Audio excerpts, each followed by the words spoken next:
GameStop was the story of the first few months of 2021. However, one of the most popular questions we're still receiving today is what is short selling and what is a short squeeze? Hi, my name is Chris Kovalchuk and I'm an Associate Portfolio Manager at Claret Asset Management. To understand a short squeeze, we first need to understand short selling. Normally when you buy a company's shares, you are going long the stock, which means you are buying it with the expectation that it will increase in value. The increase in value is how you generate a return.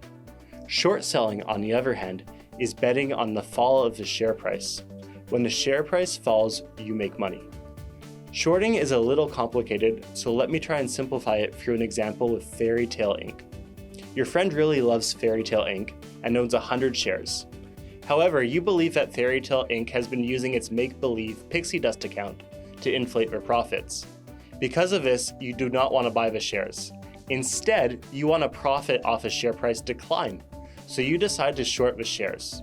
You decide to tell your friend that you want to borrow his shares and are willing to pay him a fee for allowing you to do this. You then sell these borrowed shares on the open market for $10 a share. You now have $1,000, but you still owe your friend 100 shares plus a fee. A month later, news of the false accounts breaks, and Fairy Tale Inc.'s shares decline to $5 a share. Your friend wants his shares back, and you repurchase the shares for $5 a share on the open market. This leads to a $500 outflow. After you pay your friend a $10 fee for allowing you to borrow the shares, you'll have made a profit of $490 based on the shares declining in value. If this sounds too good to be true, that's because it often is. Over the long term, stock markets normally increase in value. What if you were wrong about Fairy Tale Inc. and its shares doubled to $20 a share instead, and now your friend wants his shares back? In that case, you would need to buy the shares on the market for $20 a share, or $2,000 in total, and you've just lost $1,000. The lowest a stock can go is zero, but stocks can theoretically increase in value forever.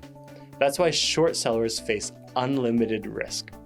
Far from a fairy tale, short selling can quickly turn into a nightmare if you're not careful.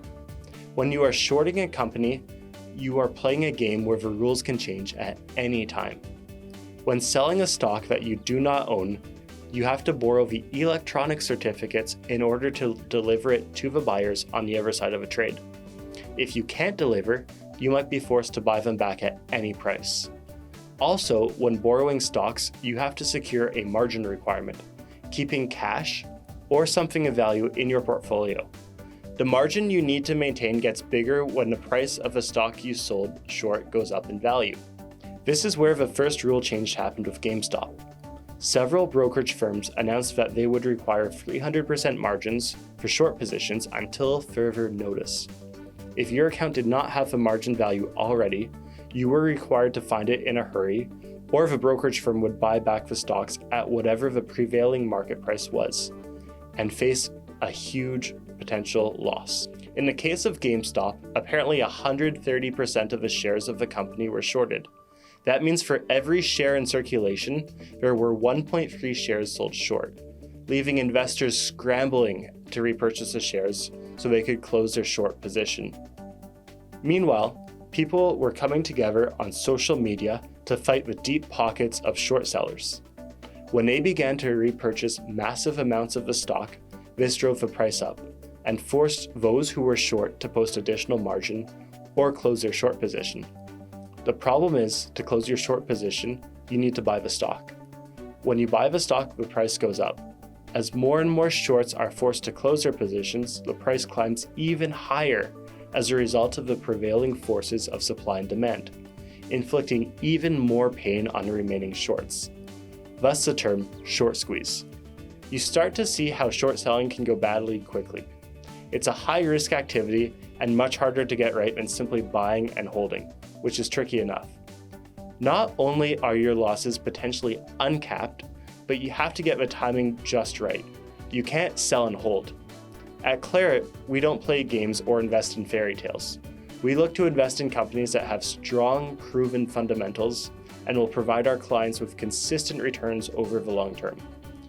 If you have any comments on this video, we want to hear from you, and we want to hear what other types of videos you might be interested in.